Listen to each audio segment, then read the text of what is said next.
अल्हम्दुलिल्लाह वहदह वस्सलातु वस्सलामु अला मन ला नबिय्य बअदह व अला आलिहि व अस्हाबिहि अल्लज़ीना औफू अहदह। अम्मा बअद फ़क़द क़ाल अल्लाहु तबारक व तआला फ़िल क़ुरआनिल मजीद वल फ़ुरक़ानिल हमीद।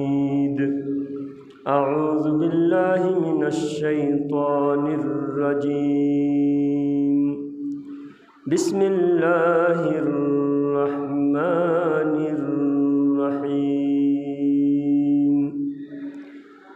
या अय्युहल्लज़ीना आमनू क़ू अन्फुसकुम व अहलीकुम नारा। सदक़ल्लाहुल मौलानल अज़ीम व सदक़ना व बल्लगनर रसूलुहुन नबियुल मुख्तारुल करीम व नहनु अला ज़ालिका मा क़ाल रब्बुना लमिनश शाहिदीन वश्शाकिरीन।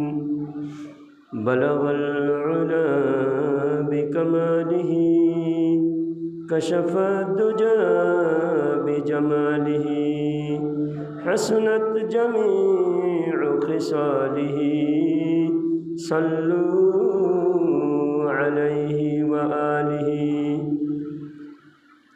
मुअज़्ज़ज़ सामिईन हज़रात, अल्लाह तबारक व तआला का फ़ज़्ल व एहसान हुआ कि अल्लाह ताला ने हम सबको ईमान वाला बनाया। और ईमान वाला होना कोई मामूली बात नहीं है। अल्लाह कुरान में इरशाद फरमाता है, अल्लाह जिसे पसंद करता है उसे अल्लाह हिदायत देता है। जो हिदायत पर नहीं है, गुमराही के रास्ते पर चल रहा है, उनको अल्लाह ने पसंद नहीं किया। और एक हदीस में है कि अल्लाह ताला सारे नबियों के सारे रूहों को, जितने इंसान हैं तमाम इंसान के रूहों को अल्लाह ताला ने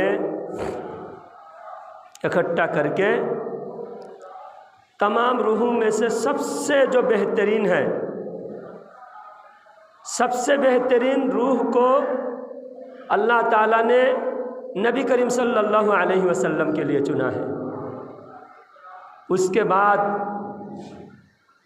नबी करीम सल्लल्लाहु अलैहि वसल्लम के बाद अल्लाह ताला ने सारे नबियों के रूह को सेलेक्ट किया है, चुना है। उसके बाद उम्मती में से सारे रूहों में से छांट कर जो सबसे अच्छे अल्लाह ताला को पसंद आया, उसको अल्लाह ताला ने प्यारे आका मदनी ताजदार अहमद मुख्तार जनाब मोहम्मद मुस्तफ़ा सल्लल्लाहु अलैहि वसल्लम की उम्मती के लिए अल्लाह ताला ने चुना है। तो हम कितने खुश नसीब हैं कि अल्लाह ताला ने हमें आकाए करीम रऊफ़ुर रहीम सल्लल्लाहु अलैहि वसल्लम की उम्मत बनाया है। ये हमारा कोई कमाल नहीं है, अल्लाह का एहसान है। बनाने वाला भी खुदा है और बनाकर फिर सेलेक्ट करने वाला, पसंद करने वाला भी खुदा है। इसमें हमारा कोई कमाल नहीं है। हम अपने खुश नसीबी का अल्लाह ताला के पास शुक्रिया अदा करें कि आय अल्लाह तूने हमें महबूब किबरिया सल्लल्लाहु अलैहि वसल्लम की उम्मत होने का शर्फ अता फरमाया है। और जितना शुक्रिया अदा करेंगे अल्लाह ताला उतना नेमतों में इजाफ़ा फरमाएगा। अल्लाह कुरान में फरमाता है, ला इन शकरतुम ला अज़ीदन्नकुम वला इन कफ़रतुम इन्न अज़ाबी लशदीद। अल्लाह इस आयत में खुशखबरी भी दे रहा है और अल्लाह ताला तंबीह भी फरमा रहा है कि अगर तुम शुक्रिया अदा करोगे मेरी नेमतों का तो मैं नेमतों में इजाफ़ा करूँगा, और अगर नाशुक्री करोगे तो मैं बहुत ख़तरनाक अजाब दूँगा। अब यहाँ शुक्र के अपोजिट में कुफ्र है। ला इन शकरतुम ला अज़ीदन्नकुम वला इन कफ़रतुम, अगर तुमने कुफ्र किया तो कुफ्र है अल्लाह की नाशुक्री करना, अल्लाह की नेमतों की नाकदरी करना। कोई भी नेमत मिले उस नेमत का इंसान कदर करेगा तो अल्लाह ताला उस नेमत में बरकत देगा। इसीलिए अल्लाह ताला ने ईमान वालों को ख़ास करके कुरान शरीफ में बहुत सारी जगह शुक्र करने की ताकीद फरमाया। किसी ने भी अगर कोई चीज़ देता है, आपने अगर कह दिया बहुत शुक्रिया हज़रत आपका, तो देने वाले का दिल खुश होता है। एक छोटा सा बच्चा कहीं रास्ता अनजान जगह में पहुंचकर अभी चौरास्ता है सामने, किधर जाना है समझ में नहीं आ रहा था, तो बाइक खड़ा करके एक बच्चा से पूछा कि बेटा फलाना जगह जाने का रास्ता कहाँ है, फलाना जगह जाने की रास्ता कहाँ है। तो बच्चा ने कहा आगे जाके आप बाएं तरफ घूम जाए और वो थोड़ी देर आगे जाके एक पेट्रोल पंप आएगा, वहाँ से आप सीधा चले जाए। तो चलने लगा, तो बच्चा ने पुकार कर कहा आपने शुक्रिया नहीं कहा। तो एक थोड़ा सा रास्ता बता दे तो शुक्रिया अदा करना पड़ता है, ये इंसानियत का तकाजा है। उस परवरदिगार ने हमें इतनी नेमतें दी हैं। अल्लाह फरमाता है अगर तुम मेरी नेमत का कदर करना, शुक्र करना चाहो, मेरी नेमत को अगर तुम गिनना चाहो तो गिन नहीं सकते। आप ज़मीन के ज़र्रे को गिन सकते हैं, आप दरख्तों के पत्तों को गिन सकते हैं, लेकिन अल्लाह की नेमतों को गिन नहीं सकते। इतनी नेमतें हर पल हर घड़ी अल्लाह ताला आपके साथ नेमतों को वाबस्ता रखा है। इसलिए हमें नेमत का शुक्रिया यही है कि हर वक्त हम अल्लाह की इबादत में गुजारना है, अल्लाह के फर्मा बरदारी में गुजारना है, अल्लाह की नाफरमानी करने से बचना है। यही अल्लाह की नेमतों का सबसे बड़ा शुक्रिया है, अल्लाह ताला का शुक्र है। तो मेरे भाई, मैंने कुरान शरीफ की आयत तिलावत किया। इस आयत के अंदर अल्लाह इरशाद फरमाता है, आए ईमान वालों, तुम अपने आप को, अपने घर वालों को, अपने अहल इयाल को जहन्नम की आग से बचाओ। क़ू अनफुसकुम व अहलीकुम नारा। आए ईमान वालों, तुम खुद भी जहन्नम से बचो और अपने घर वालों को बचाओ। आज हमको ना खुद को जहन्नम से बचने की फ़िक्र है, ना घर वालों को, ना पड़ोसी को, ना रिश्तेदार को। हर इंसान जन्नत का रास्ता छोड़कर जहन्नम के रास्ते पर जाने पर तुले हुए हैं, जानबूझ के जहन्नम के रास्ता अपनाए हुए हैं, झूठ का रास्ता अपनाए हुए हैं। अब कोई बिजनेसमैन अगर कहा जाए भाई इंसाफ से काम करो, अदल करो, नाप तोल में बराबरी करो। एक सब्ज़ी के दुकान वाला मेरा दोस्त था, तो कभी दुकान में जाके बैठता था, सब्ज़ी के दुकान वाला, कभी सब्ज़ी खरीदना, फल खरीदना उनसे खरीदता था, उनके पास बैठता था। तो एक दिन मैंने ऐसे ही बातों बातों में, मैं ये नहीं जानबूझ के मैंने देखने के लिए, जांचने के लिए तोला, तो जिसमें पत्थर रखा हुआ था वो मैंने ऐसा ही बातों बातों में, लोग टाइम पास करने के लिए कुछ भी करता है ना, ऐसे बातों बातों में मैंने पत्थर उठाया। पत्थर उठाया तो जिधर सब्ज़ी है उधर का पल्ला झुका हुआ था। वो 150 ग्राम से भी ज़्यादा, 100 ग्राम से भी ज़्यादा झुका हुआ था। तो मैं जब उठाया, वो उसकी नज़र पड़ी, जल्दी जल्दी आके मेरे हाथ से पत्थर उठा के जिस बाट पर पत्थर रखता है वहाँ पत्थर रख दिया।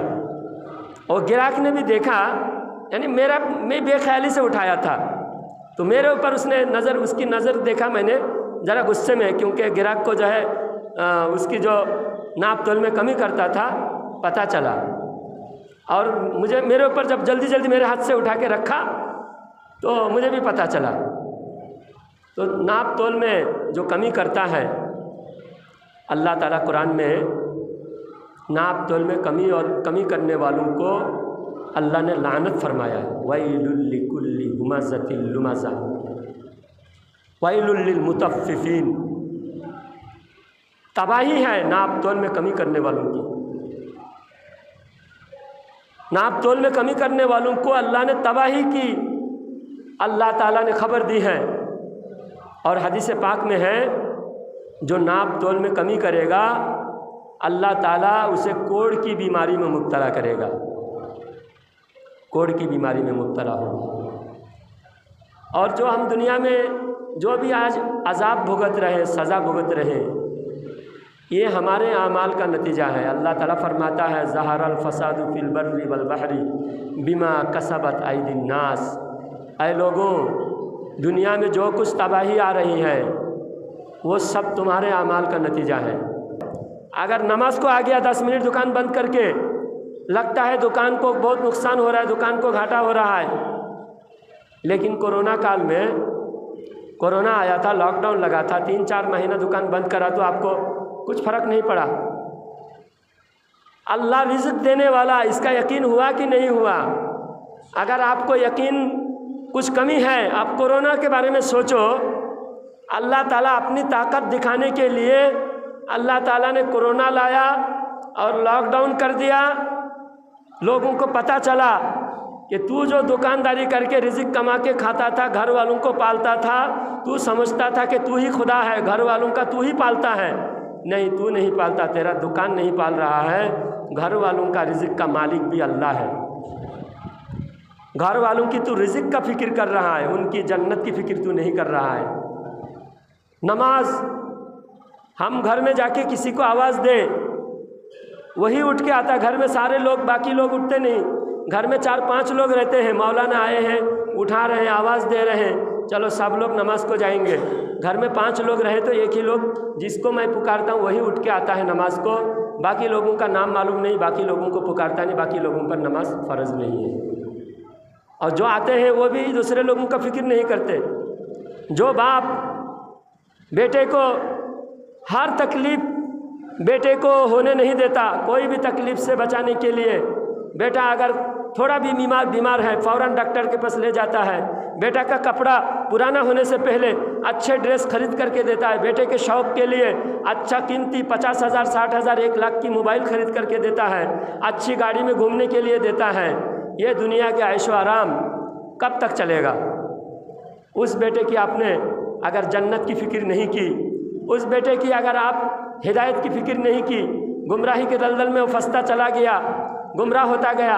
आज बच्चे को इतना प्यार कर रहा है, बच्चों का ये फ़िक्र नहीं कर रहा है कि बच्चा किसके सोहबत में बैठा हुआ है, बच्चा मोबाइल में क्या क्या देख रहा है, बच्चा किसके साथ खेल तमाशे में बिजी है, कहाँ कहाँ जा रहा है। वही बेटा जब शराबी बनेगा, जुआरी बनेगा, बुरी आदत में मुब्तला हो जाएगा, तो वो बेटा को जब बाप बूढ़ा हो जाएगा तो बेटा अपनी मनमानी जब उरूज पर होगा, सब जगह बदनाम होगा और जहन्नम के रास्ते पे चलता होगा, तो बाप रोता फिरेगा। आज अगर थोड़ा फिक्र करते कि मेरे बेटे जन्नत के रास्ते पर चलना, उलमा की सोहबत में बैठना, नेक बातें सीखना, नमाज सीखना, कुरान सीखना, आज अगर फिक्र करे तो बाप का बेड़ा भी पार हो जाए, बेटा का बेड़ा भी पार हो जाए। बाप क़यामत के दिन जब किसी को जहन्नम में डाला जाएगा तो वो कहेगा, आय अल्लाह, मेरे बाप ने मेरी हर चीज़ की फ़िक्र की, लेकिन मेरे बाप ने मेरे दीन और इस्लाम की, ईमान अकीदे की फ़िक्र नहीं की। मैं बाप के सामने मैं गुनाह करता, लेकिन बाप मुझे गुनाह से नहीं रोकता। अब बताइए, आज गुज़श्ता जुम्मा भी बताया, जो पबजी गेम खेल रहे हैं, लूडो खेल रहे हैं, जुआ खेल रहे हैं, ये क्या है? हराम काम है। आपका बेटा आपके सामने खेल रहा है, आपको रोकने की हैसियत नहीं है, रोकने की हिम्मत नहीं है आपकी, क्योंकि आपने बचपन से तरबियत नहीं की। इसलिए हदीस पाक में है, बच्चा जब 7 साल का हो जाए उसको नमाज की ताकीद करो, प्यार से उसको नमाज के बारे में समझाओ, समझा के उसको नमाजी बनाओ। और जब 10 साल हो जाए फिर भी वो नमाज में सुस्ती करे तो उसको नमाज न पढ़ने पर मारो। हदीस में बच्चों को मारने का भी हुक्म है, हालांकि 10 साल में नमाज फ़र्ज़ नहीं होता। नमाज फ़र्ज़ होता है बालिग होने के बाद, 13 साल 14 साल के बाद नमाज फ़र्ज़ होता है। 14 साल में नमाज फ़र्ज़ हुआ फ़र्ज़ होने के बाद एक नमाज भी ना चुके, क्योंकि फ़र्ज़ होने से पहले वो पक्का नमाजी, नमाज की आदत उस पर डाल चुकी होती, वो पक्का नमाजी होता है। लेकिन जिस दिन बालिग हुआ उस दिन से उसकी नमाज रेगुलर, एक नमाज भी उसकी छुट्टी नहीं, क्योंकि 10 साल की उम्र से वो नमाज की पाबंद है, नमाज की आदी है। एक वाक़या मुझे याद आया, अबू हनीफ़ा रहमतुल्लाहि अलैहि के शागिर्द थे इमाम अबू यूसुफ़ रहमतुल्लाहि अलैहि। अबू यूसुफ़ रहमतुल्लाहि अलैहि, अबू हनीफ़ा रहमतुल्लाहि अलैहि के शागिर्द इमाम अबू यूसुफ़ रहमतुल्लाहि अलैहि एक दिन सुबह सबक बच्चे पढ़ने के लिए हमारे पास जैसे आते हैं, ऐसे अबू हनीफ़ा रहमतुल्लाहि अलैहि के पास इल्म हासिल करने के लिए तलबा बच्चे पढ़ने के लिए आते थे। तो अबू यूसुफ़ रहमतुल्लाहि अलैहि आकर एक दिन पूछा, फजर के बाद सूरज तुलू होने के 1-2 घंटे के बाद जब सबक पढ़ रहे थे, उस वक्त अबू हनीफ़ा रहमतुल्लाहि अलैहि के पास आकर पूछा कि हज़रत एक मसला पूछता हूँ मैं, कोई बच्चा इशा की नमाज़ पढ़कर सो जाए, नाबालिग लड़का इशा की नमाज़ पढ़कर सो गया और ख्वाब में वो बालिग हो गया, इशा की नमाज़ पढ़कर सो गया और ख्वाब में बालिग हो गया वो, तो उसको इशा की नमाज़ दोबारा पढ़ना पड़ेगा या नहीं? अबू हनीफ़ा रहमतुल्लाहि अलैहि से इमाम अबू यूसुफ़ रहमतुल्लाहि अलैहि जो ख़ास शागिर्द थे मसला पूछे। अबू हनीफ़ा रहमतुल्लाहि अलैहि ने फरमाया उसको इशा की नमाज़ दोबारा पढ़ना पड़ेगा। तो उसी वक्त उठ के जाके इशा की नमाज़ क़ज़ा अदा किए इमाम अबू यूसुफ़ रहमतुल्लाहि अलैहि। तो इतने नमाज की फ़िक्र अल्लाह वालों को होते, क्योंकि आपने अगर कोई नाबालिग लड़का 12 साल 13 साल का लड़का इशा की नमाज़ पढ़ के सो गया, तो जो इशा की नमाज़ पढ़ा था उस पर फ़र्ज़ नहीं था, वो पढ़ता है, नमाज की आदत की वजह से उसको सवाब मिलता है। फ़र्ज़ नहीं है तो भी बच्चे नमाज़ पढ़ते हैं, सवाब मिलता है, और जो नाबालिग बच्चे नमाज़ पढ़ते हैं उनका सवाब उनके माँ बाप को मिलता है। तो जब इशा की नमाज़ पढ़कर बच्चा सोए, जो नाबालिग था उस पर नमाज फ़र्ज़ नहीं था, और समझो 12 बजे 1 बजे वो एहतलाम हुआ, ख्वाब हुए और उससे वो बालिग हो गया, पहली बार बालिग हो गया। बालिग होने के बाद जब 12 बजे इशा की नमाज, अभी टाइम है वक्त, बालिग होते ही उस पर नमाज फ़र्ज़ हो गया। अब वो गुस्ल करे, उसी वक्त नमाज़ पढ़े, और अगर नमाज फजर के वक्त आँख खुली और देखा कि एहतलाम हो गया है तो वो इशा की नमाज़ क़ज़ा पढ़े। इशा की नमाज़ क़ज़ा पढ़ने का हुक्म है। तो भाई अल्लाह वाले कितने बारीकी से सोचते थे। अभी बालिग हो रहे हैं, लेकिन अभी उनकी सोच यह है कि मैंने इशा की नमाज़ पढ़ी थी तब मेरे ऊपर नमाज़ फ़र्ज़ नहीं था, अब मैं उस्ताद से पूछूं कि मेरे ऊपर नमाज़ दोबारा पढ़ना पड़ेगा या नहीं। तो उस्ताद ने जब कहा हाँ नमाज़ पढ़ना पड़ेगा, तो उसी वक्त जाकर इशा की नमाज़ क़ज़ा पढ़े। तो मेरे भाई कितनी नमाज की फ़िक्र उस ज़माने के उलमा को, उस ज़माने के मुसलमानों को होते थे। यहाँ तक के फ़िक़ह की किताब में है कि एक आदमी तीर रहा है पानी में,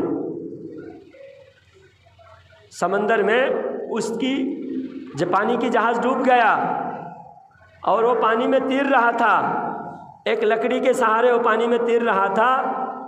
अचानक उसको नमाज का वक्त का ख्याल आया, तो उसी हाल में वो अगर लकड़ी छोड़ देगा तो डूब जाएगा। तो अब नमाज उसके दिल में पढ़ना, मैं नियत करता हूँ ज़ोहर की 4 रकात फ़र्ज़ नमाज की वास्ते अल्लाह के, मुँह मेरा काबा शरीफ की तरफ, अल्लाहु अकबर, वो नियत करे उसी वक्त पानी में तीरते हुए, और वो किधर किबला है सोचे, किबले की तरफ तीरने लगे, और वो नियत करे, लकड़ी में हाथ पकड़ के ही वो दिल में नियत करे, सूरा पढ़े, और दिल में नियत के ऊपर रुकू करे, नियत के ऊपर सिजदा करे, नियत के ऊपर तशहुद पढ़े, उस वक्त भी उसको नमाज माफ़ नहीं है, उस वक्त भी उसको नमाज माफ़ नहीं है। हम छोटे छोटे बहाने से नमाज को तोड़ रहे हैं, नमाज छोड़ रहे हैं। बेटा नमाज तोड़ रहा है, बाप को फिक्र नहीं है। बेटा सो रहा है, बाप बेटे को सुला के आते हैं नमाज को। और हदीस में है 7 साल की उम्र में बच्चों को नमाज की ताकीद करो, नमाज समझाओ। अगर 10 साल की उम्र में भी वो नमाज नहीं पढ़ता, उसको मार के नमाज की आदत डालो। तो जब 10 साल की उम्र में आप मार सकते हैं, उस वक्त आप मारते नहीं, प्यार से सुलाते हैं। तो वह बेटा बालिग होता है, 15-16 साल होता है, उस वक्त आपके कंट्रोल से बाहर हो जाता है। 15 साल, 20 साल, 25 साल के बच्चे को आप मारने की हिम्मत नहीं करते, क्योंकि आजकल के बच्चे वफ़ादार नहीं हैं कि माँ बाप अगर मारे तो माँ बाप को अदब के साथ पेश आएगा, माँ बाप की इज़्ज़त करेगा।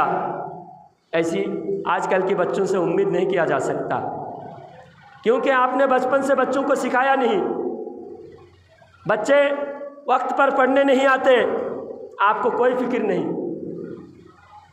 आपके बच्चे बर्बाद हो जाए, आपको फिक्र नहीं। फिर आप उम्मीद लगाए बैठे बड़े होकर आपके वफ़ादारी करेगा।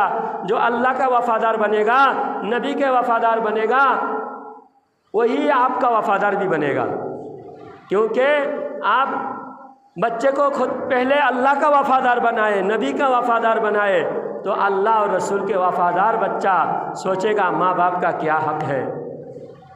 एक हदीस में है, एक सहाबी ने हुज़ूर सल्लल्लाहु अलैहि वसल्लम से आकर पूछा, या रसूल अल्लाह, मेरी माँ ज़ईफ़ हो चुकी है, नाबिना हो चुकी थी, ज़ईफ़ हो चुकी थी, आँखों से कुछ नज़र नहीं आता था उनको, चलने फिरने से माजूर हो चुकी थी।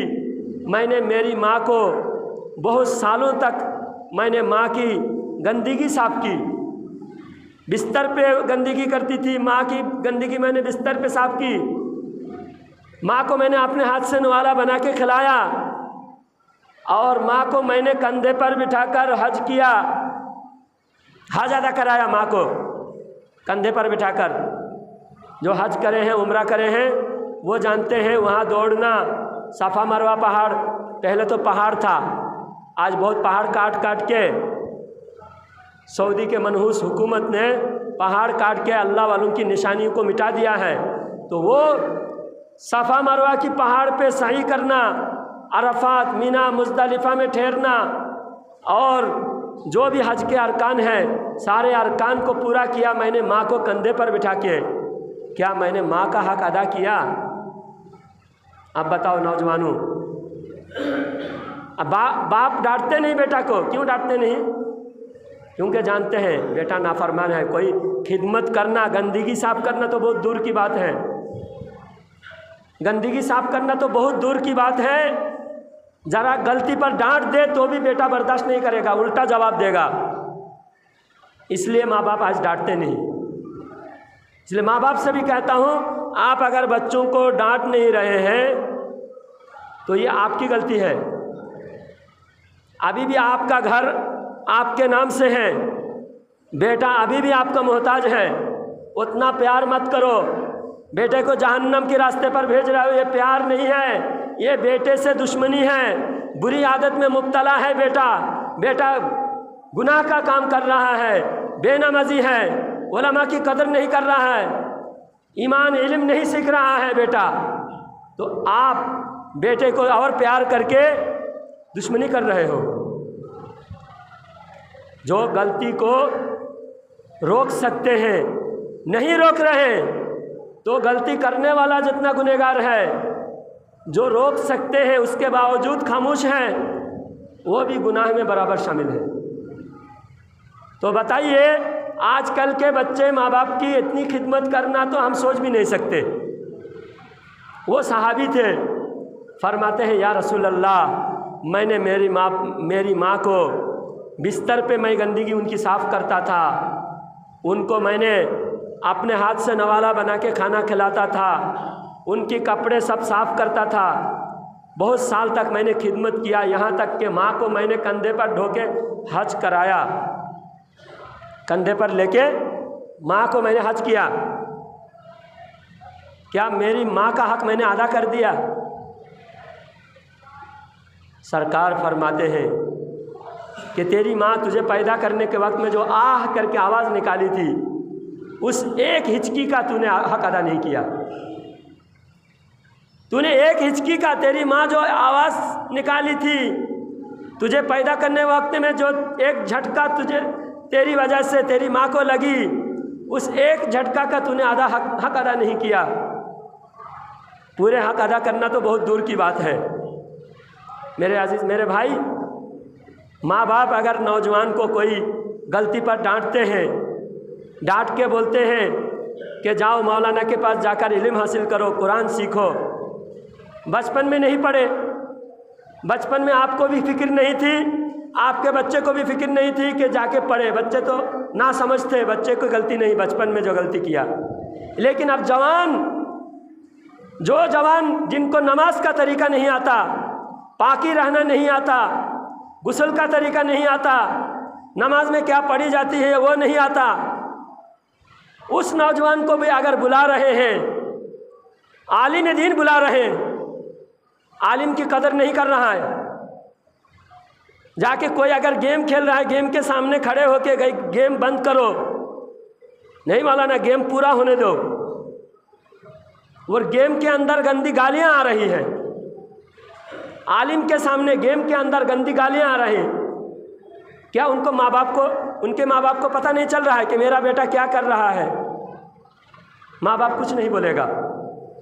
अल्लाह कुरान में फरमाता है, कु अनफुसकुम व अहलीकुम नारा, आई ईमान वालों तुम भी जहन्नम से बचो, तुम्हारे घर वालों को जहन्नम से बचाओ।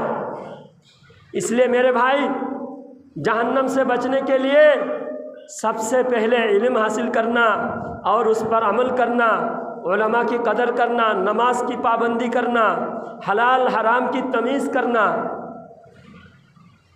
आज हलाल हराम की तमीज़ उठ गई, कौन सा हलाल है कौन सा हराम है। हराम बोलने के बाद भी 10 बार हराम बोलने के बाद भी सुनकर भी वो हराम काम छोड़ नहीं रहा है। क्यों? क्योंकि अल्लाह का डर नहीं है। जब सबसे पहले शराब के बारे में मक्का में वो माहौल था, हर पार्टी में, हर दावत में, हर दस्तरखान पर शराब होते थे, मक्का का वो माहौल था। जब इस्लाम आया, अल्लाह के रसूल सल्लल्लाहु अलैहि वसल्लम ने इस्लाम की दावत दी लोगों को, और जो सहाबा खुशनसीब ईमान में दाखिल हुए, अल्लाह के नबी सबसे पहले शराब को हराम नहीं कहा। लोग खुद देखकर समझे, देखकर समझ गए, जो ईमान में दाखिल हुए समझ गए कि अल्लाह के नबी नहीं पीते हैं, और अबू बकर नहीं पी रहे, हज़रत अली नहीं पी रहे, हज़रत उस्मान नहीं पी रहे, जो अच्छे अच्छे लोग हैं वो लोग नहीं पीते, हम क्यों पीना, छोड़ दिए। आहिस्ता आहिस्ता थोड़े लोगों की आदत छूट गई, लेकिन जो ज़्यादा शराब के आदि में मुब्तला थे, शराब की आदत में मुब्तला थे, वो शराब पीते रहे। मुसलमान हैं, अभी तक शराब हराम नहीं हुआ तो शराब पीते रहे। फिर कुछ लोगों को ख्याल आया, क्योंकि शराब की वजह से सही गलत की तमीज़ बाकी नहीं रहता, नशा में आदमी मस्त होता है तो नमाज सही तरीक़े से पढ़ नहीं सकता, नमाज पढ़ने में गलती होती है नशा की हालत में। तो लोगों ने आकर अल्लाह के नबी सल्लल्लाहु अलैहि वसल्लम से कहा, तो अल्लाह के नबी सल्लल्लाहु अलैहि वसल्लम सहाबा के दरमियान जब उस मसले के बारे में बता रहे थे, शराब के बारे में बयान कर रहे थे, तो अल्लाह की तरफ से आयत नाजिल हुई, या अय्युहल्लज़ीना आमनू ला तक़रबुस्सलाता व अंतुम सुकारा, आए ईमान वालों तुम नशे की हालत में नमाज मत पढ़ो। इससे ये साबित हुआ कि नशे की हालत में नमाज नहीं पढ़ना है, नमाज के अलावा बाकी टाइम पे शराब पी सकते, नशा कर सकते हैं। ये पहली बार हल्के से शराब की बुराई कुरान में अल्लाह बयान किया। फिर थोड़े दिन के बाद अल्लाह ताला ने कुरान में फरमाया यसअलूनका अनिल खम्रि वल मैसिर कुल फ़ीहिमा इस्मुन कबीरुन व मनाफ़िउ लिन्नास। ये दूसरी आयत शराब के बारे में। अल्लाह ताला फरमाता है कि ऐ नबी आपसे शराब के बारे में पूछते हैं, शराब के बारे में और जुआ के बारे में पूछते हैं। आप कह दीजिए ये शराब जो है फ़ायदा भी है और नुकसान भी है, लेकिन नुकसान ज़्यादा है, फ़ायदा कम है। शराब फ़ायदा भी है, बिजनेसमैन कमा रहा है शराब में करोड़ों रुपया कमा रहे हैं, फ़ायदा भी है, लेकिन फ़ायदा कम नुकसान ज़्यादा। तो फिर भी कुछ लोग छोड़ दिए और भी कुछ लोग, क्योंकि अल्लाह ने हराम नहीं कहा, लेकिन वो सच्चे ईमान वाले थे, अल्लाह ने नहीं कहा बोलकर वो कर रहे थे। लेकिन जिस दिन आयत नाजिल हुई, मदीना शरीफ में आयत नाजिल हुई, या अय्युहल्लज़ीना आमनू इन्नमल खम्रु वल मैसिरु वल अंसाबु वल अज़लामु रिज्सुम मिन अमलिश शैतान। अल्लाह फरमाता है ईमान वालों, ये जुआ, ये शराब, इन जैसे जो शैतानी काम है इससे बचो, ये शैतान का काम है और ये शैतान का हथियार है, इससे तुमको आपस में लड़ाता है। ऐ ईमान वालों, शराब से जुआ से बचो बोलकर अल्लाह ने जब आयत नाजिल फरमाया, जिसके हाथ में गिलास था, जब आयत की आवाज़ पहुंची, अल्लाह के नबी ने सहाबा को कहा कि जाओ मदीना के गलियों में आयत पढ़ के सुनाओ, ये कुरान की आयत है। अल्लाह ने नाजिल फरमाया, जब सुनाया गया या अय्युहल्लज़ीना आमनू इन्नमल खम्रु वल मैसिरु वल अंसाबु वल अज़लामु रिज्सुम मिन अमलिश शैतान, जब ये आयत पढ़कर सुनाया गया, जिसके हाथ में गिलास था वो ये नहीं सोचा कि हराम है, एक बार और पी लेता हूँ, हाथ में है, इसके बाद से मना है, इसके बाद से नहीं पीऊँगा। किसी ने भी इतना नहीं सोचा, क्योंकि अंदर से पक्का ईमान वाला था। हराम है, अल्लाह को नाराज़ करने वाला काम है और मैं करूं और मेरे हाथ में है, ये नहीं हो सकता। उसी वक्त गिलास फेंक दिया, जिसको हलक में मुंह में डाल दिया था, मुंह में रखा था, मुंह से निकाल के फेंक दिया। जो पी चुका था, पेट में जा चुका था, हलक में उंगली डाल के उल्टी कर दिया। जिसके घर में शराब का मटका था, वो जाकर मटका तोड़ दिया, पूरे मदीना के नालियों में शराब बहने लगा। हराम कहने के बाद एक सेकंड सहाबा ने उसको बर्दाश्त नहीं किया, क्योंकि वो ईमान वाला है। आज नौजवानों को हराम कहता हूँ, गुज़श्ता जुमा सुने कि ये जुआ खेलना, पबजी खेलना, ये लूडो गेम खेलना, ये सब हराम है, बोला नहीं? गुज़श्ता जुमा भी बताया था। उसके बावजूद जो लोग कर रहे थे, गुज़श्ता जुमा से ये जुमा तक भी जो गेम खेल रहे थे, वो अल्लाह को जवाब देना सोचे, अल्लाह को क्या जवाब देगा? वो कैसे ईमान वाले हैं जो जानबूझकर खुदा को नाराज़ कर रहे हैं, खुदा के रसूल को नाराज़ कर रहे हैं। एक सहाबी आकर कहा कि या रसूल अल्लाह, मेरे घर में शराब है, ये तो शराब पीना हराम है, मैं किसी यहूदी को दे दूँ? यहूदी को दे दूँ? अल्लाह के नबी सल्लल्लाहु अलैहि वसल्लम ने फरमाया, नहीं, जो हराम है ना तुम पी सकते हो, ना किसी को तोहफ़ा दे सकते हो, किसी को गिफ्ट दे सकते हो। बहुत सारी चीज़ें हम लोग सोचते हैं हम नहीं खा सकते, नहीं पी सकते, गैर मुस्लिम को दे दे। नहीं, जो आप नहीं खा सकते हैं, गैर मुस्लिम को भी देना हराम है। तो आप सभी हजरात से गुजारिश है, आपके औलाद गलत रास्ते पर जा रहे हैं, रोकने की जिम्मेदारी आपकी। आप कोई नहीं रोक रहा है। इतने साल से कोई मौलाना नहीं बताए थे और कोई रोकने की कोशिश भी नहीं कर रहे थे। मेरे दिल में एहसास हुआ, लोग कहते हैं कि मौलाना देखो, जो बेनमाजी है उनको नहीं बुलाते, जो शराब पी कर लुढ़क रहा है उनको नहीं बुलाते। आज मैं बुला रहा हूँ, मेरा साथ कौन दे रहा है? आप सिर्फ बोलने के लिए है, आपको साथ देना फ़र्ज़ है, मेरा साथ देना फ़र्ज़ है। इस साथ आप ये देंगे, आपके जो भी पहचान, आपके जो भी रिश्तेदार, आपके घर के, आपके भाई, आपका भतीजा, आपका भांजा, जो भी इधर उधर गेम खेल रहे हैं, लूडो खेल रहे हैं, पबजी खेल रहे हैं, उनके हाथ से मोबाइल आप छीन लीजिए। मैं अगर छीन लूँगा तो झगड़ा होगा। आप खुद मोबाइल छीन लीजिए। हाथ में मोबाइल नौजवानों को बगैर ज़रूरत मोबाइल मत दीजिए। बटन वाला मोबाइल, कीपैड वाला मोबाइल दीजिए। क्या ज़रूरत है? मोबाइल में कौन सा फंक्शन देखकर वो इल्म सीख रहा है? कुछ नहीं सीख रहा है, सिर्फ खेलने के लिए मोबाइल, और खेलने के लिए 20,000, 25,000, 30,000, 40,000 का मोबाइल खेल रहा है।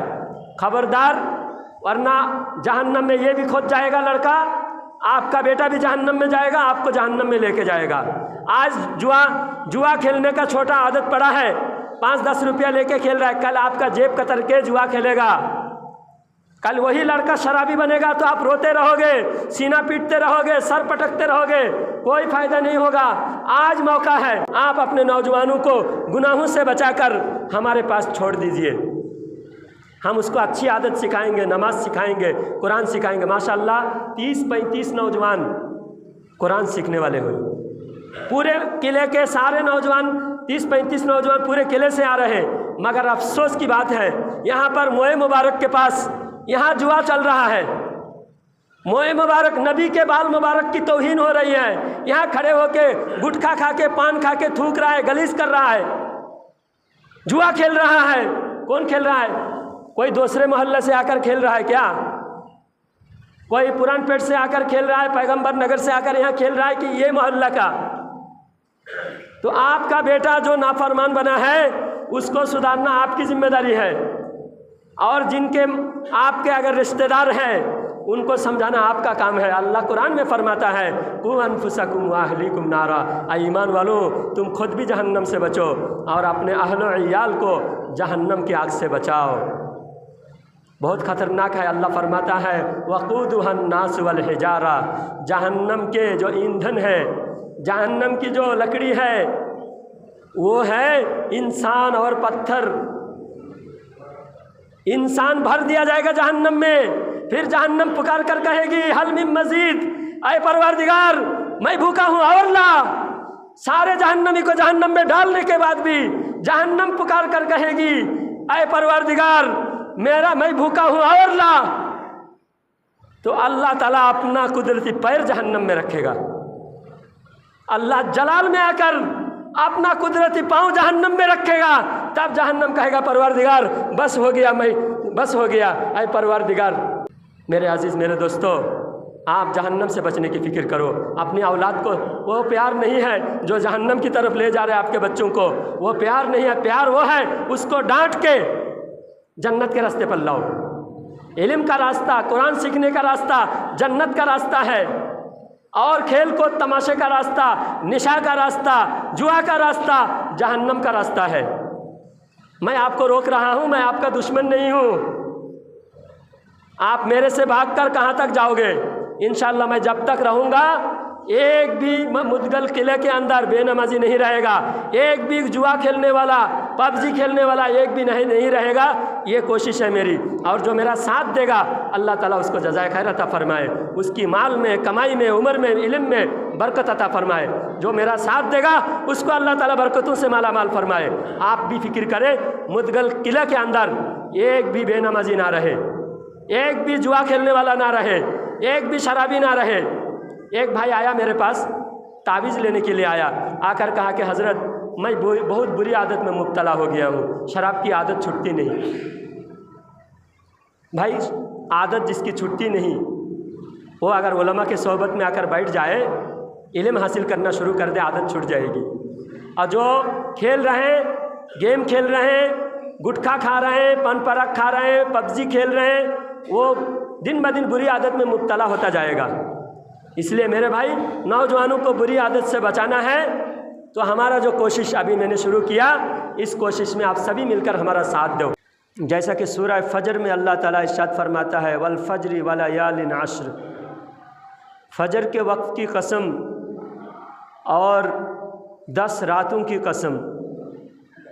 तो 10 रात से मुहर्रम की 10 रात मुराद है, बाज़ उलमा फरमाते हैं रमज़ान की आखिरी 10 रात मुराद है। तो बहरहाल अल्लाह ताला कहीं 10 रातों की कसम इरशाद फरमाया, कहीं जैतून और तूरे सीना की अल्लाह ने कसम फरमाया, कहीं अल्लाह ताला मक्का शहर की कसम इरशाद फरमाया, कहीं सरकार की उम्र मुबारक की अल्लाह ने कसम इरशाद फरमाया। तो कसम, अल्लाह ताला जिस चीज़ की कसम इरशाद फरमाता है उस चीज़ की अहमियत बताने के लिए अल्लाह कसम इरशाद फरमाता है। ऐसा हम लोग कभी कसम खाते हैं, हमको अगर कोई बात में किसी से तकरार हो जाए, कोई हमारी बात पर शक करने लगे, तो हम कहते हैं भाई अल्लाह की कसम हम जो कह रहे हैं सच कह रहे हैं। यानी हमारी बात को यकीन दिलाने के लिए, हमारी बात की अहमियत बताने के लिए हम कसम खाते हैं। अल्लाह की हर बात में अहमियत है, अल्लाह की हर बात में सच्चाई है, अल्लाह से बड़ा कोई सच्चा नहीं। तो अल्लाह कसम क्यों इरशाद फरमाया? वजह यह है कि अल्लाह जिस चीज़ की कसम इरशाद फरमाता है, जिस चीज़ की अल्लाह कसम देता है, अल्लाह जिस चीज़ की कसम देता है उस चीज़ की अहमियत, उस चीज़ का रुतबा बताने के लिए अल्लाह कसम इरशाद फरमाते हैं। दुनिया में लाखों पहाड़ है, बहुत ऊंचे ऊंचे पहाड़ हैं, लेकिन अल्लाह ताला ने तूरे सीना, जिस पहाड़ पर अल्लाह ताला ने मूसा अलैहिस्सलाम से बात किया, उस पहाड़ के ज़रिए से मूसा अलैहिस्सलाम को अल्लाह का जलवा दिखाया, अल्लाह के नूर की झलक दिखाया। तो उस पहाड़ की अज़मत बताने के लिए अल्लाह ताला ने फरमाया वत्तूर, कोहे तूर की कसम। उस पहाड़ ने अल्लाह का जलवा देखा और मूसा अलैहिस्सलाम ने उस पहाड़ को देखकर अल्लाह की नूर की झलक महसूस की। तो इस वजह से सारे पहाड़ों में उस पहाड़ का रुतबा ज़्यादा है। इस वजह से अल्लाह ताला ने उस पहाड़ के नाम से अल्लाह ने कसम इरशाद फरमाया। इसी तरह दुनिया में करोड़ों अरबों खरबों किताबें हैं, उन तमाम किताबों में सबसे अज़मत वाली किताब, उस किताब का नाम है कुरान। इसलिए अल्लाह ताला ने फरमाया यासीन वल कुरआनिल हकीम, यासीन और कुरान हकीम की कसम। अल्लाह ने कुरान हकीम की कसम इरशाद फरमाया। दुनिया में हज़ारों शहर है, बड़े बड़े बिल्डिंग है हर शहर में, लेकिन मक्का शहर जैसा कोई शहर नहीं, मदीना शहर जैसा कोई शहर नहीं। इस वजह से अल्लाह ने कुरान पाक में फरमाया ला उक़सिमु बिहाज़ल बलद व अंत हिल्लुम बिहाज़ल बलद। अल्लाह फरमाता है कसम है इस शहर की, जिस शहर में आप ठहरे हो। तो यहाँ सिर्फ मक्का शहर मुराद नहीं है, बल्कि हुजूर जिस शहर में भी ठहरे उस शहर की अल्लाह अज़मत बता रहा है। अल्लाह फरमाता है ऐ मेरे महबूब, आप मक्का ठहरे तो मक्का का रुतबा आला है। आप जब मक्का छोड़कर मदीना ठहरने के लिए जाए तो मदीना शहर आला व अफजल है। सूरह असर, तो इस सूरह में अल्लाह ताला फरमाता है वल असर। यहाँ असर से सिर्फ असर की नमाज का वक्त मुराद नहीं है, असर का मतलब ज़माना। असर का एक मतलब है ज़माना और एक मतलब है असर की नमाज का वक्त। तो असर की नमाज का वक्त भी तमाम नमाज़ों में असर की नमाज सबसे अफजल है, सबसे ज़्यादा अहमियत वाली नमाज है। क्योंकि दुकानदार, कारोबार करने वाले, हर शख्स यही टाइम ज़्यादा बिज़ी रहता है, ज़्यादा मसरूफ़ रहता है। सबसे ज़्यादा ग्राहक दुकानदारों को इसी टाइम पे होता है। इस वजह से इस नमाज की अहमियत इसलिए ज़्यादा है ताकि लोग अपने कारोबार छोड़कर, अपनी मसरूफियत छोड़कर नमाज असर की पाबंदी करें। इसलिए अल्लाह ताला कुरान पाक में भी एक आयत में इरशाद फरमाया हाफिज़ू अलस्सलावाति वस्सलातिल उस्ता, कि नमाज़ों की हिफाजत करो। ऐ ईमान वालों, नमाज की हिफाजत करो और ख़ास करके असर की नमाज की हिफाजत करो। क्योंकि कारोबार में मसरूफ़ होने की वजह से ज़्यादातर लोगों की असर की नमाज छूट जाती है, जमात छूट जाती है। इसलिए अल्लाह ताला ने ख़ास करके असर के नमाज की भी पाबंदी का खुसूसी ताकीद इरशाद फरमाया। तो अब यहाँ ज़माने की अल्लाह ने कसम इरशाद फरमाया। कौन सा ज़माना? तो उसमें मुफस्सिरीन फरमाते हैं ज़माने से मुराद सबसे बेहतर ज़माना, जिस ज़माने के बारे में हुजूर सरवर कायनात फ़ख्र मौजूदात सल्लल्लाहु अलैहि वसल्लम इरशाद फरमाते हैं खैरुल कुरूनी करनी, सबसे अच्छा ज़माना मेरा ज़माना है। जिस ज़माने में मैं जाहिरी जिस्मानियत के साथ मैं सहाबा इकराम के दरमियान जलवागर हूँ, यही ज़माना सबसे बेहतर ज़माना है। तो अल्लाह ताला उस ज़माने की कसम इरशाद फरमाता है कि जिस ज़माने में महबूब किबरिया सल्लल्लाहु अलैहि वसल्लम सहाबा के दरमियान तशरीफ़ फरमा है, उस ज़माने की अल्लाह ताला कसम इरशाद फरमाता है। अल्लाह फरमाता है वल अस्र। तो ज़माने की कसम देकर अल्लाह इसलिए फरमा रहा है कि इस ज़माने में सारी दुनिया की भलाई और दुनिया के जितने अच्छे लोग हैं, क्योंकि सहाबा इकराम तमाम इंसान में सबसे अच्छे इंसान, क्योंकि हदीस पाक सरकार इरशाद फरमाते हैं कि अल्लाह ताला ने तमाम रूहों में से सबसे ज़्यादा जो काबिल और बेहतर समझा अल्लाह ताला ने, उस रूह को अल्लाह ताला ने मेरे लिए सेलेक्ट किया है।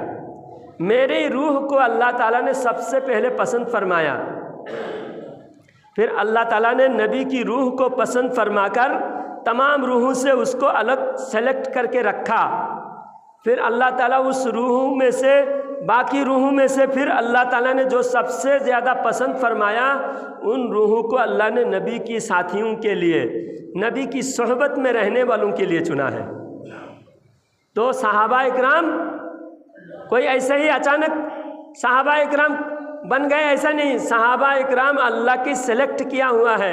अल्लाह ताला ने नबी के लिए उनको सिलेक्शन किया है कि नबी मेरे महबूब हैं, नबी तमाम नबियों में सबसे ज़्यादा शान वाले हैं, तो नबी के साथ में रहने वाले भी कोई आयरे गैरे नहीं हो सकता, वो भी शान वाले होने चाहिए।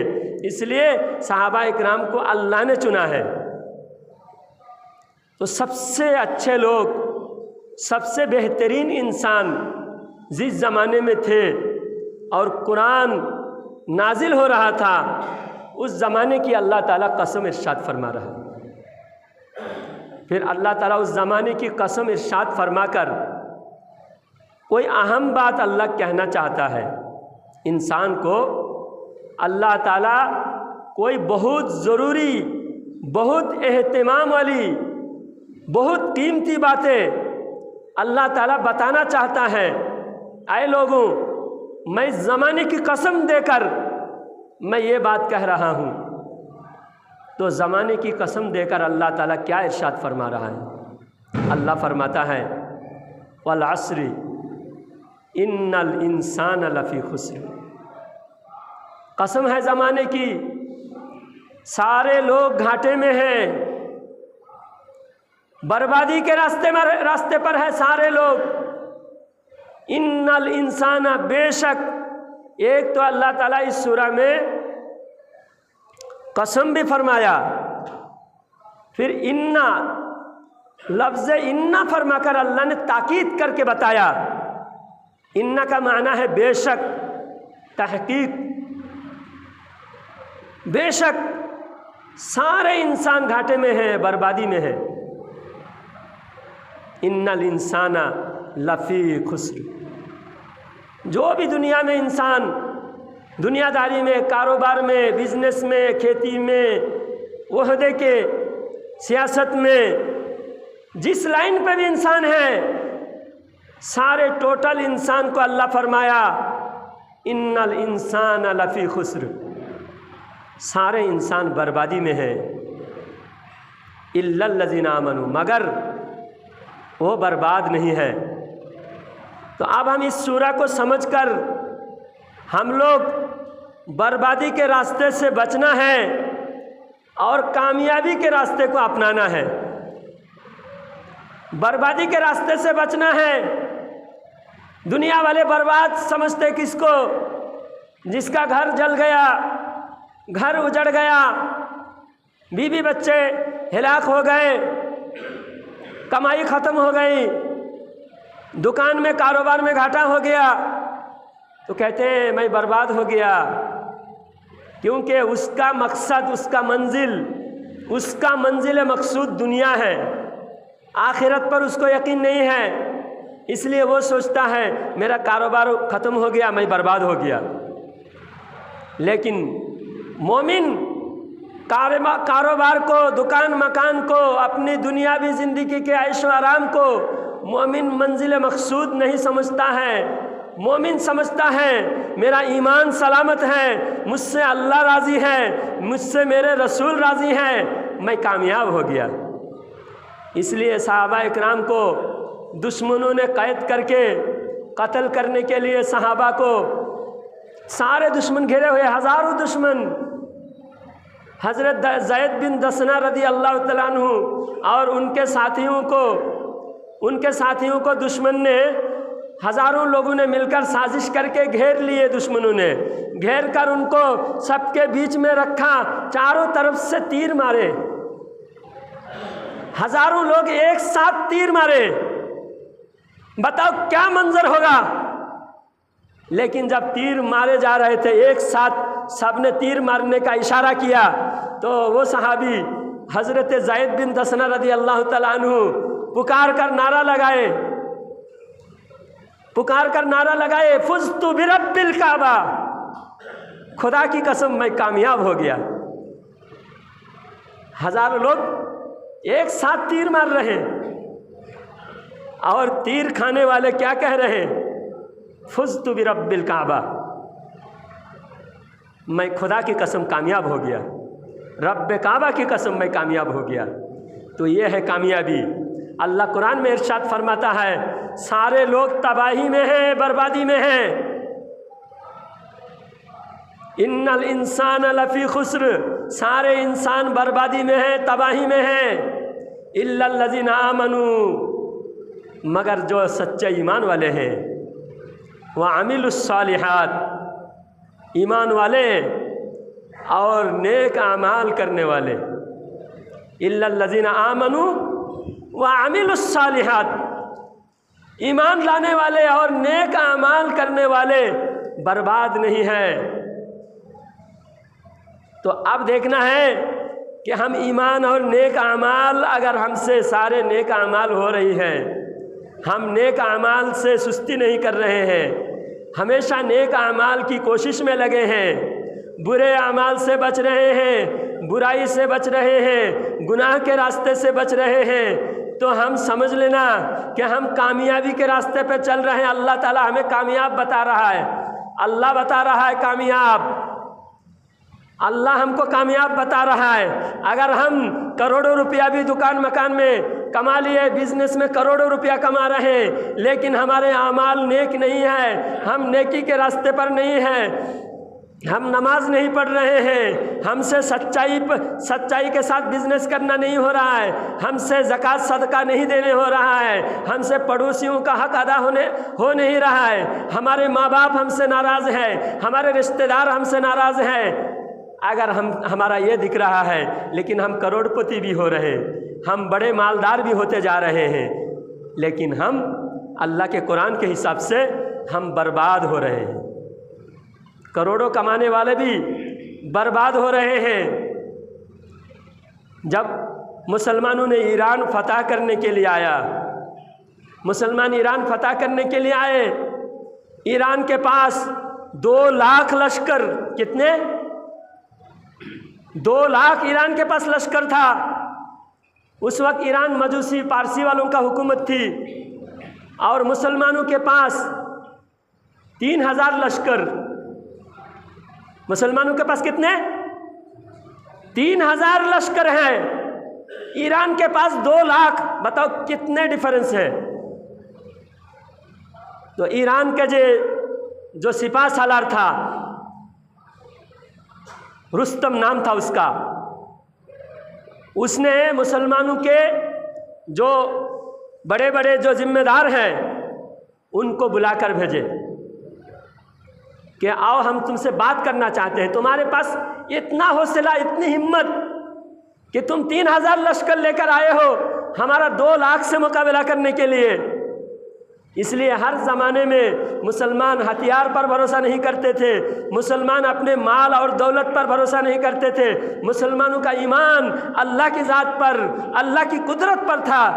तो मुसलमानों की तरफ से सहाबा इकराम जब पहुँचे किसरा बिन हुरमुज़ के दरबार में, ईरान के बादशाह के दरबार में जब पहुँचे तो बादशाह ने पूछा कि तुम्हारे लश्कर के अंदर कौन सी ताकत है जो हमारे पास ताकत नहीं है, जो तुम इतना दिलेर और इतनी बहादुरी दिखा रहे हो, और हमारे लश्कर 2 लाख लश्कर है, फिर भी हमारे लश्कर को इतनी हिम्मत नहीं है जितनी तुम्हारे अंदर हिम्मत है। तो मुसलमानों ने कहा कि हम मौत से मोहब्बत करते हैं, हमेशा खुदा की राह पर जान देने के लिए हम तैयार रहते हैं।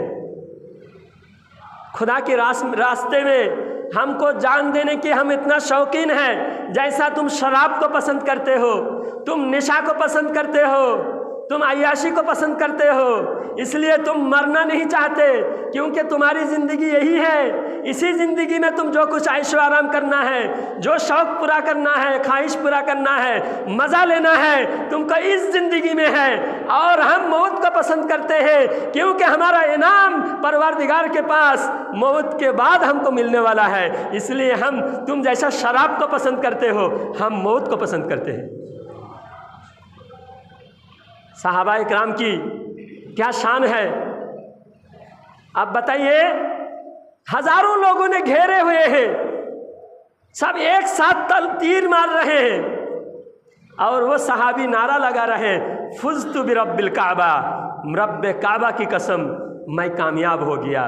तो कामयाबी क्या है? अल्लाह फरमाता है कुरान पाक में, इन्नल इंसान लफी खुस्र, सारे इंसान बर्बाद है। कुरान शरीफ के सूरा ज़माने की कसम दिलाकर अल्लाह फरमाता है, वल अस्री इन्नल इंसान लफी खुस्र, ज़माने की कसम, सारे इंसान घाटे में है, सारे इंसान बर्बादी में है, मगर इल्लल्लज़ीना आमनू, मगर जो ईमान वाले हैं और नेक अमाल करने वाले हैं वो बर्बाद नहीं है।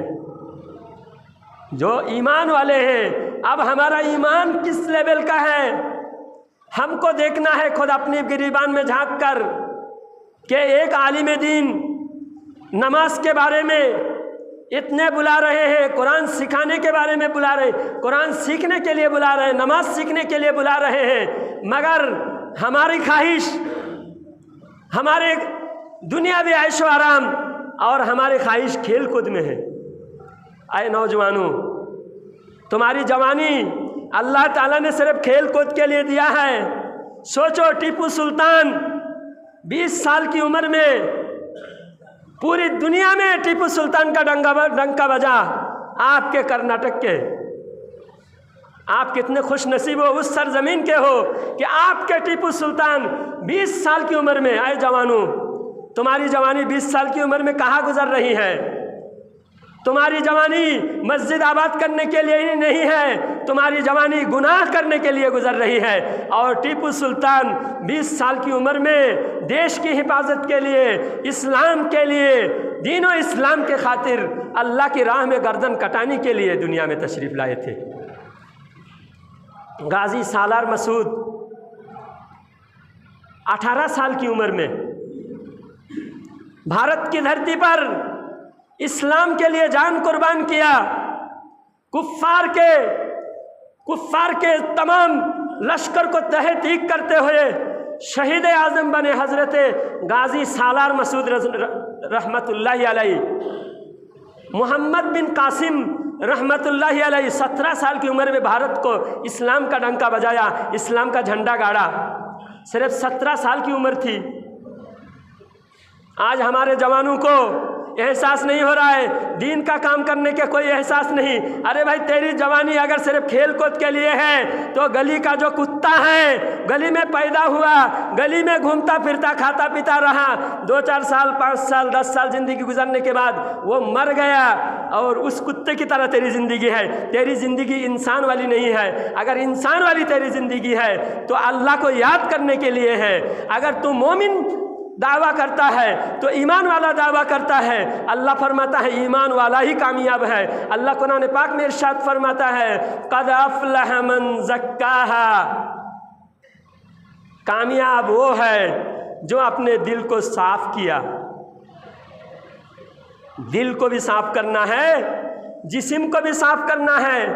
आज नौजवान जवान को बुलाया जाता है, भाई तू नमाज को आ, कहता है पाकी नहीं। कितना बेशर्म है, मुसलमान होने का दावा करता है और कहता है पाकी नहीं है। मुसलमान पाक होता है। अल्लाह कुरान में फरमाता है इन्नल्लाहा युहिब्बुत तव्वाबीन व युहिब्बुल मुतत्तहिरीन। अल्लाह ताला तौबा करने वाले को पसंद करता है और पाकी रहने वालों को अल्लाह पसंद करता है।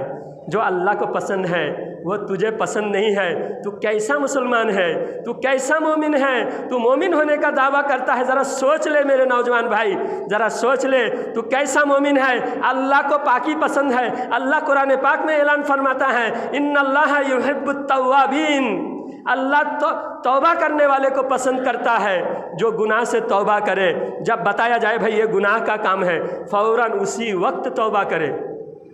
मैं पिछली जुमा बताया था जब शराब की हुर्मत नाजिल हुई, शराब हराम है, जब हराम नहीं है बोला था अल्लाह ने तो कोई बात नहीं थी, क्योंकि अल्लाह ने नहीं कहा हराम है बोलकर, तो पी रहे थे लेकिन थे सच्चे मोमिन। अल्लाह ने हुक्म नाजिल फरमाया ऐ ईमान वालों, ये शराब पीना, जुआ खेलना शैतान का काम है। किसका काम है? ये जुआ खेलना, पबजी खेलना, ये क्या है? शैतान का काम है। अल्लाह कुरान में फरमाता है रिज्सुम मिन अमलिश शैतान, ये गंदी चीज़ है, शैतान का काम है। जब अल्लाह ने नाजिल फरमाया, वो सहाबी थे, नबी के आशिक थे, नबी के वफ़ादार थे, अल्लाह के वफ़ादार थे। जब उनके सामने बताया गया, कुरान की आयत पढ़ी गई, आयत सुनना था, हाथ में गिलास है, ये नहीं सोचा कि आज गिलास हाथ में लिया हूँ, आज पी लेता हूँ, इसके बाद से तौबा कर लेता हूँ। तौबा वो है जब बात सामने आ जाए गुनाह की, उसी वक्त जब तौबा करता है, अल्लाह फरमाता है उस तौबा करने वाले को मैं इतना मोहब्बत करता हूँ, इतना मोहब्बत करता हूँ। अल्लाह ताला, अल्लाह के नबी सल्लल्लाहु अलैहि वसल्लम फरमाते हैं कि जिस बस्ती में कोई नौजवान गुनाह से तौबा करता है, उस बस्ती से अल्लाह ताला अजाब उठा लेता है।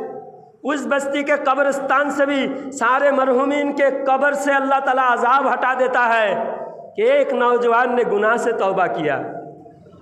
हम कितने नमाज तोड़कर गुनाह कर रहे हैं, नमाज छोड़कर गुनाह कर रहे हैं, फजर की अजान हो रही है, हम मीठी नींद सो रहे हैं। इस गुनाह से पहले तौबा करो। आज देखो इस बस्ती पर कितनी बरकतें, कितनी रहमतें अल्लाह नाजिल फरमाता है। इसलिए मेरे भाई, जो बेनमाजी है, बेनमाजी होने से तौबा करो। अल्लाह क्या फरमाता है? तौबा करने वाले को अल्लाह पसंद करता है, मोहब्बत करता है। जो अल्लाह मोहब्बत करता है, तुमको भी उससे मोहब्बत करनी चाहिए। अल्लाह फरमाता है पाकी रहने वालों को मैं मोहब्बत करता हूँ। क्या तुमको अल्लाह की मोहब्बत नहीं चाहिए? तुमको अल्लाह की मोहब्बत नहीं चाहिए? अल्लाह कुरान में ऐलान फरमाता है पाकी रहने वालों को मैं मोहब्बत करता हूँ। अल्लाह कुरान में इरशाद फरमाता है क़द अफ़लह मन ज़क्काहा, वो है जो अपने नफ्स की इस्लाह किया, अपने दिल को पाक रखा गुनाहों के सोचने से, दुनियावी लालच और हिर्स से, बुराई से, हसद से, दुश्मनी से। दिल के अंदर जो दिल की बीमारियां हैं, वो सारी बीमारियों से, सारी बुराई से जो बच गया, अपने को बचा के रखा, यकीनन वो कामयाब हो गया। यकीनन लफ्ज़ कद का माना यकीनन, कद अफ़लह, यकीनन वो कामयाब हो गया। मन ज़क्काहा, जो अपने दिलों को पाक रखा। अगर हमारा दिल पाक रखना है, दिल अगर पाक रखना है तो पहले बुरी सोहबत से बचना है, बुरी जगह से बचना है, बुरी चीज़ें मोबाइल में देखने से बचना है। नज़र को अल्लाह ताला ने निगाह दिया है अच्छी चीज़ें देखने के लिए। माँ बाप के चेहरे को देखो, एक बार देखोगे एक हज का सवाब है। आलिम का चेहरा देखना नबी के चेहरा देखने के जैसा सवाब है। आलिम दीन का चेहरा देखना, कुरान शरीफ के सफ़हा को देखना, जितनी देर देखते रहोगे उतनी देर तुमको नेकियां ही नेकियां हैं। पढ़ने आए तो भी नेकी, अगर नहीं भी पढ़ने आया कुरान को खोल कर देखने में नेकियां हैं। आए नौजवानों, 20 साल 25 साल उम्र हो गया, 30 साल उम्र हो गया, कुरान खोल के देखने की तेरे पास वक्त नहीं है। दिन भर मोबाइल 50 बार खोल के देखता है, मोबाइल 50 बार खोल के देखता है। अल्लाह के कुरान एक बार खोल के देखने के तेरे पास टाइम नहीं है। अल्लाह को क्या मुंह दिखाओगे मेरे भाई? अल्लाह को क्या मुंह दिखाओगे? अल्लाह फरमाता है क़द अफ़लह मन ज़क्काहा व क़द ख़ाब मन दस्साहा।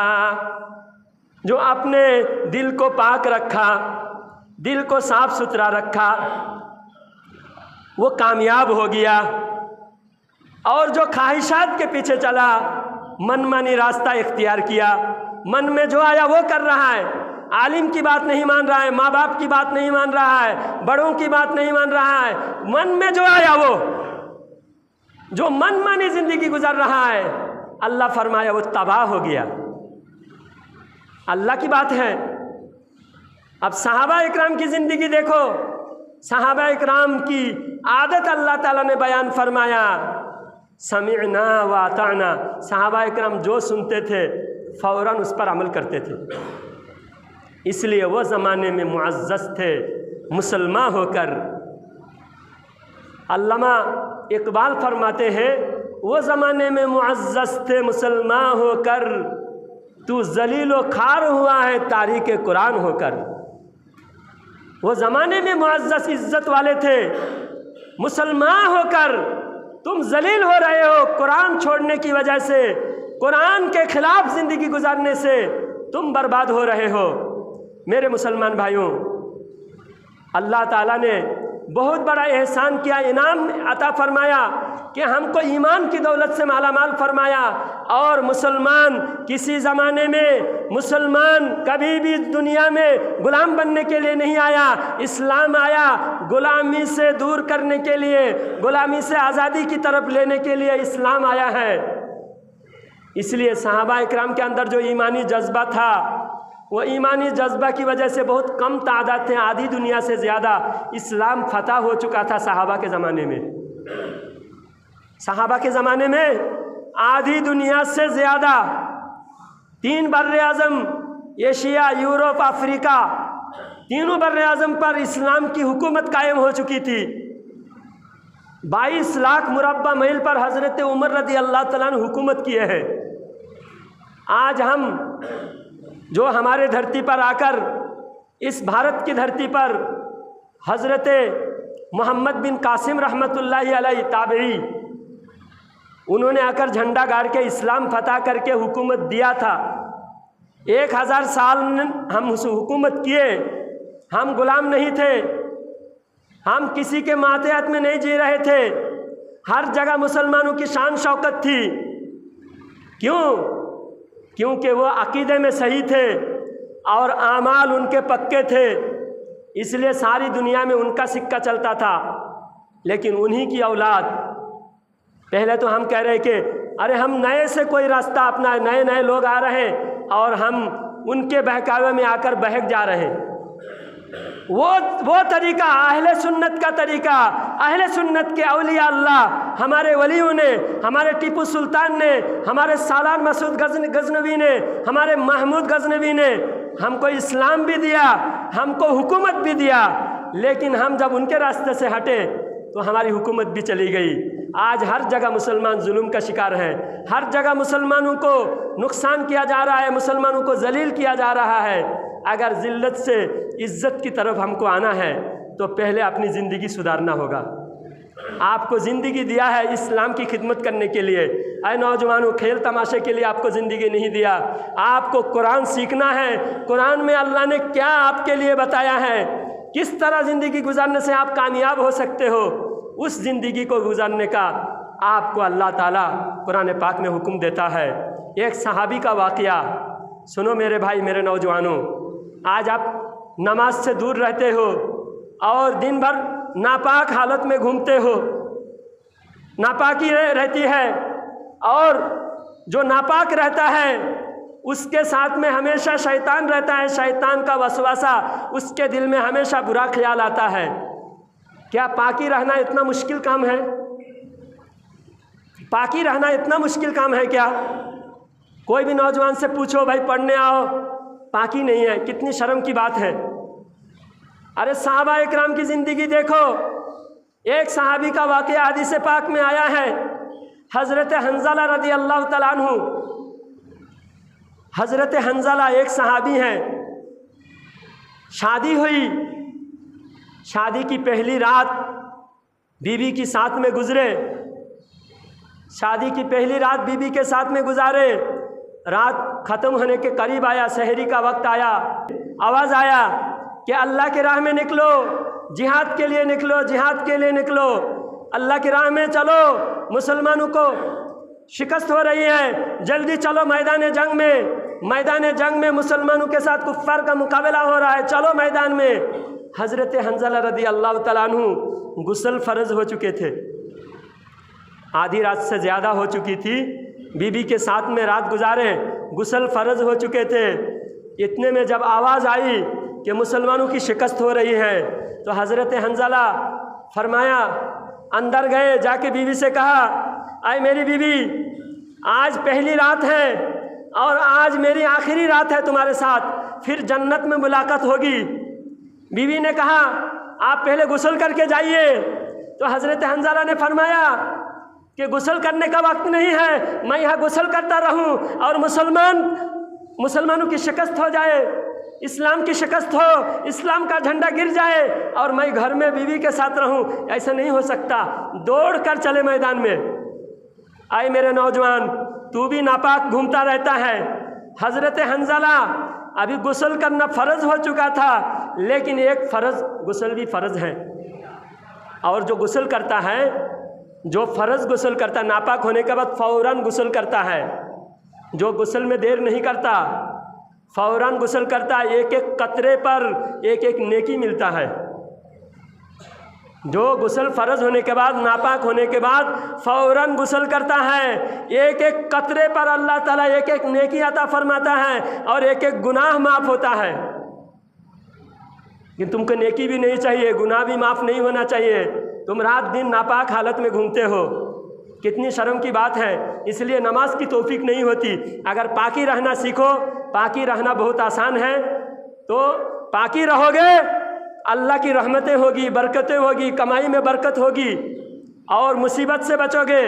और मौत आई, हमेशा वज़ू के साथ जो रहेगा, मरेगा तो शहीद की मौत मरेगा, वो शहादत की मौत मरेगा। हज़रत हंज़ला रज़ी अल्लाह तआला अन्हु मैदान जंग में दौड़ कर पहुँचे। गुस्ल फ़र्ज़ हो चुके थे, गुस्ल फ़र्ज़ हो चुका था। हज़रत हंज़ला दौड़ कर मैदान जंग में गए, जाकर लड़ते लड़ते, बहादुर थे, बहुत सारे कुफ्फार को तहतीक कर दिया।